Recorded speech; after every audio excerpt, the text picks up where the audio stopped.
আচ্ছা, একটু ভাবো তো, যে জল আমরা বর্তমানে পান করছি বা পৃথিবীবাসী যে জল পান করছে, যে পানীয় জল আমরা ব্যবহার করছি বা পান করছি, সেই জলের কিছুটা পরিমাণ আজ থেকে হাজার হাজার বছর আগে ডাইনোসরের সময়ও সেই জলের বা সে পানীয় জলের অস্তিত্ব ছিল।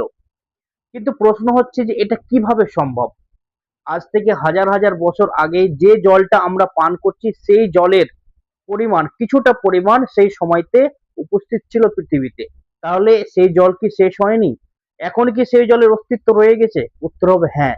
কিন্তু এটা কিভাবে সম্ভব? এটা সম্ভব হচ্ছে একটা প্রাকৃতিক জলচক্রের কারণে, যাকে বলা হয় ওয়াটার সাইকেল বা জলচক্র। এই ক্লাসে আমরা বিস্তারিত জলচক্র সম্বন্ধে জানবো, শিখবো এবং পড়বো। তোমরা ক্লাস শুরু থেকে শেষ পর্যন্ত মনোযোগ সহকারে যদি শোনো বা দেখো, নোট তৈরি করো, তাহলে এই জলচক্র নিয়ে যত প্রকার ধারণা, ভুল ধারণা, কনফিউশন, সমস্ত কিছুর প্রশ্নের উত্তর তোমরা এই ক্লাসের মধ্যে পেয়ে যাবে। Hello everyone, welcome to a new class. In this class, we will discuss geography's very important chapter, water cycle. অর্থাৎ জলচক্রের ধারণা আজকে আমরা জানবো, যে জলচক্রটা কি, জলচক্র কেন হয় এবং এই জলচক্রের কারণে কি ঘটে পৃথিবীতে, এগুলি আমরা বিস্তারিতভাবে জানবো। প্রথমে সূচনাতে বলে রাখি যে পৃথিবীতে যে জল রয়েছে সে জল কিন্তু স্থির না। সে জল স্থির না। সে জল কি হয়? সূর্যের তাপের কারণে বাষ্প হয়, বাষ্প হয়ে মেঘে পরিণত হয়, মেঘ হয়ে বৃষ্টি হয়, বৃষ্টি হয়ে আবার সেই জল পৃথিবীতে ফিরে আসে, পুনরায় পৃথিবীতে ফিরে আসে। এটাই হচ্ছে জলচক্র। এটা হচ্ছে জলচক্রের সূচনা। প্রথমে আমরা সংজ্ঞা জেনে নিব যে জলচক্রটা কি।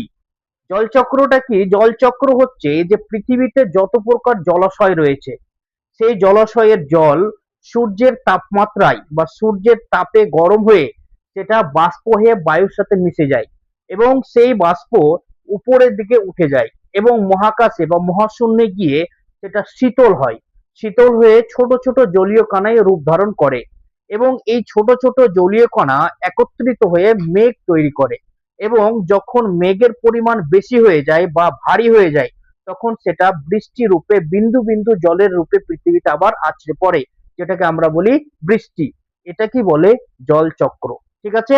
তাহলে সংজ্ঞাটা আমরা বইয়ের ভাষায় কি বলছে, যে সূর্যের তাপের প্রভাবে পৃথিবীর জল বাষ্পে পরিণত হয়ে বায়ুমণ্ডলে উঠে, পরে ঘনীভূত হয়ে মেঘ তৈরি করে এবং পরে বৃষ্টি রূপে পৃথিবীতে ফিরে আসে। এটাই হচ্ছে কি ওয়াটার সাইকেল বা জল চক্র। আমরা প্রথমে আগে প্র্যাকটিক্যালটা দেখে নিই, তারপরে সম্পূর্ণ থিওরি পড়বো। প্র্যাকটিক্যালটা যদি আমরা দেখি, যদি আমরা ধরে নিই এটা হচ্ছে পৃথিবীর জলাশয়, ঠিক আছে? জলাশয় বলতে নদী, সমুদ্র, পুকুর, হ্রদ, ছোট খাল, বিল, পুকুর, এই সমস্ত গুলো হচ্ছে কি জলাশয়। জলাশয় কাকে বলে? পৃথিবীর যে অংশে জল সঞ্চিত থাকে সেটাই হচ্ছে কি জলাশয়। তাহলে আমরা ধরে নিলাম এটা হচ্ছে জলাশয়, ঠিক আছে? এটা কি জলাশয়, লিখে দিলাম এখানে জলাশয়। ঠিক আছে? জলাশয়ের মধ্যে কি রয়েছে? জল রয়েছে, কানায় কানায় জল ভরা। এবার কি হলো যে এটা হচ্ছে সূর্য। এটা কি? সূর্য। এবং সূর্যের যখন কিরণ আসে, কিরণ মানে কি? সূর্যের তাপ। সূর্যের তাপ পৃথিবীতে পড়ে, সূর্যের তাপ পৃথিবীতে পড়লো, এই জলাশয়ের উপরে পড়লো। ঠিক আছে? এই জলাশয় যখন সূর্যের তাপ এই জলাশয়ের উপরিভাগে পড়লো, তখন জলাশয়ের জল হালকা গরম হলো এবং সেটাতে জলটা, আমরা জানি কি জল যখনই গরম হয় সেটা গ্যাসীয় হয়ে যায়, তখন সেটা হয়ে যায় বাষ্প। তো জল যখন জলে যখন সূর্যের আলো এসে পড়লো, জল সেটা বাষ্প রূপ ধারণ করলো। বাষ্প রূপ ধারণ করে এভাবে জলাশয় থেকে বাষ্প উঠে গেল। ঠিক আছে? তারপরে সেই জলাশয় গিয়ে মেঘের রূপ ধারণ করলো, ছোট ছোট জলীয় কণা একত্রিত হলো এবং সেটা এখানে মেঘ তৈরি করলো। সেটা কি করলো? মেঘ, ক্লাউড তৈরি করলো। আবার এই মেঘ যখন সব অনেকগুলি মেঘ একত্রিত হলো, একত্রিত হয়ে যুক্ত হলো এবং যখন এটা কি হলো যে বায়ুমণ্ডলে উঠে গেল, বাষ্প পরিণত হয়ে বায়ুমণ্ডলে উঠে যায় এবং ঘনীভূত, ঘনীভূত বলতে একত্রিত হলো, একত্রিত হয়ে আবার তখন এটা বৃষ্টি রূপে, বৃষ্টি রূপে পৃথিবীতে আছড়ে পড়লো। এভাবে বিন্দু বিন্দু জলে পৃথিবীতে আছড়ে পড়লো, যেটাকে আমরা বলি বৃষ্টি। তাহলে এটাই হচ্ছে কি ওয়াটার সাইকেল বা জলচক্র। যদি আমরা এখানে দেখি এটা জলাশয়, তারপরে এটা বাষ্প, এখানে এখানে মেঘ ধারণ করলো, তারপরে এই মেঘ থেকে আবার বৃষ্টি বৃষ্টি পৃথিবীতে পড়লো, এটাই হচ্ছে কি জলচক্র, এটা হচ্ছে জলচক্র। এবার আমরা থিওরি দেখি, থিওরিতে কি বলছে। প্রথমে বলছে কি জলচক্রের ধাপ। জলচক্রে সাধারণত 5টি ধাপ থাকে। কয়টি ধাপ? 5টি ধাপ। 1 নম্বর ধাপ হচ্ছে কি বাষ্পীভবন, 2 নম্বর হচ্ছে কি প্রস্বেদন, 3 নম্বর হচ্ছে ঘনীভবন, 4 নম্বর বৃষ্টিপাত, 5 নম্বর প্রবাহ ও অনুপ্রবেশ। তাহলে এক একটি আমরা ধাপগুলি জানছি। প্রথমে 1 নম্বর বলছে কি বাষ্পীভবন। বাষ্পীভবন বলতে সূর্যের তাপে নদী, পুকুর, হ্রদ, সমুদ্র ইত্যাদির জল বাষ্পে পরিণত হয়ে উপরে উঠে যায়। অর্থাৎ পৃথিবীতে যত প্রকার জলাশয় রয়েছে এই সমস্ত জলাশয়ের উপরে যখন সূর্যের আলো এসে পড়ে, জলটি উত্তপ্ত হয়, সেই জল তখন বাষ্প রূপে গ্যাসীয় হয়ে সেটা উপর দিকে উঠে যায়। তারপরে 2 নম্বর কি বলছে প্রস্বেদন। প্রস্বেদন কি যে উদ্ভিদের পাতার মাধ্যমে জলীয় বাষ্প বায়ুমণ্ডলে মিশে যায়, একে প্রস্বেদন বলে। মানে উদ্ভিদের পাতার মাধ্যমে, পাতার মাধ্যমে কি হলো জল গ্যাস হলো, বায়ুমণ্ডলে মিশলো আগে, কারণ কিসের মধ্যে বায়ুমণ্ডলে বাতাসের সাথে গ্যাসটি মিশলো এবং সেটা গাছের পাতার মাধ্যমে জলীয় বাষ্প বায়ুমণ্ডলে মিশে যায়। বায়ুমণ্ডলে মিশে গেল, বায়ুমণ্ডলে মিশে গিয়ে সেটা উপর দিকে উঠে গেল। গ্যাসের ধর্ম কি? গ্যাসের ধর্ম উপর দিকে উঠে যাওয়া। জলের ধর্ম কি নিচের দিকে গড়িয়ে যাওয়া। তাহলে প্রত্যেকটা জিনিসের এক একটি ধর্ম রয়েছে, এক একটি নীতি রয়েছে। তাহলে গ্যাসের নীতি হচ্ছে কি উপর দিকে উঠে যাওয়া। সেটা বায়ুমণ্ডলের সাথে যখন ওয়াটার ভ্যাপার বা জলীয় বাষ্প মিশে সেটা উপর দিকে উঠে গেল। তারপরে কি বলছে 3 নম্বর যে ঘনীভবন। ঘনীভবন বলে উপরে উঠে যাওয়া জলীয় বাষ্প ঠান্ডা হয়ে ক্ষুদ্র জলকণায় পরিণত হয়। যখন সেই গ্যাস বা জলীয় বাষ্প উপর দিকে উঠলো সেটা শীতল হলো, কি হলো শীতল বা ঠান্ডা হলো এবং ছোট ছোট জলীয় কণার রূপ ধারণ করলো এবং ছোট ছোট রূপ ধারণ করে কি পরিণত হলো কিসে? মেঘ তৈরি করলো। ছোট ছোট জলীয় কণায় পরিণত হয় এবং মেঘ তৈরি করে। ছোট ছোট জলীয় কণায় পরিণত হয়ে জলীয় বাষ্পটি মেঘ তৈরি করলো, মেঘ গঠন করলো। তারপরে কি বৃষ্টিপাত। বৃষ্টিপাত কি যে মেঘের জলকণা ভারী হয়ে গেল পৃথিবীতে, যখন আছড়ে পড়লো ভারী হয়ে গেল, বৃষ্টি তুষার শিলাবৃষ্টি আকারে পৃথিবীতে আবার নেমে আসলো। যখন প্রথমে কি হলো সূর্যের আলো জলের মধ্যে পড়লো, জল গ্যাস হয়ে বাষ্প হয়ে উপর দিকে উঠে গেল। উপরে উঠে গিয়ে সেটা শীতল হয়ে ছোট ছোট জলীয় কণার রূপ ধারণ করলো এবং ছোট ছোট জলীয় কণায় রূপ ধারণ করে মেঘ তৈরি করলো এবং যখন মেঘের পরিমাণ ভারী হয়ে গেল বা অতিরিক্ত হয়ে গেল তখন সেটা বৃষ্টি, তুষার, কুয়াশা, শিলাবৃষ্টি এইসব রূপে আবার পৃথিবীতে ফিরে আসলো। তাহলে পৃথিবীর জল আবার পৃথিবীতে ফিরে আসলো। কিন্তু এই যে পুরো প্রক্রিয়াটা, হোল প্রসেসটা, এটা কি বলে ওয়াটার সাইকেল বা জলচক্র। এই যে পুরো প্রক্রিয়াটাকে বলে ওয়াটার সাইকেল বা জলচক্র। তারপরে কি বলছে 5 নম্বর যে প্রবাহ ও অনুপ্রবেশ। কি বলছে বৃষ্টির জল একাংশ নদী নালা হয়ে সমুদ্রে মিশে যায় এবং অন্য অংশে মাটির ভিতরে প্রবেশ করে ভূগর্ভস্থ জল হিসেবে সঞ্চিত হয়। এরপর আবার সূর্যের তাপে সেই জল বাষ্পে পরিণত হয়। এইভাবে জলচক্র চলতে থাকে। কি হচ্ছে যে প্রবাহ ও অনুপ্রবেশ। প্রবাহ ও অনুপ্রবেশ কি যে বৃষ্টির জল কি হলো এসে সঞ্চয় হয়ে থাকলো পৃথিবীতে জলাশয়ের মাধ্যমে, সেটা খাল হোক, পুকুর হোক, নদী হোক, সমুদ্র হোক, এই সমস্ত জল বৃষ্টি জলটা ওখানে জমা হলো। আবার কিছু কিছু পরিমাণ জলের কিছুটা পরিমাণ ভূগর্ভে প্রবেশ করলো, যেটা আমরা বলি পাতাল, আন্ডার ওয়াটার গ্রাউন্ড।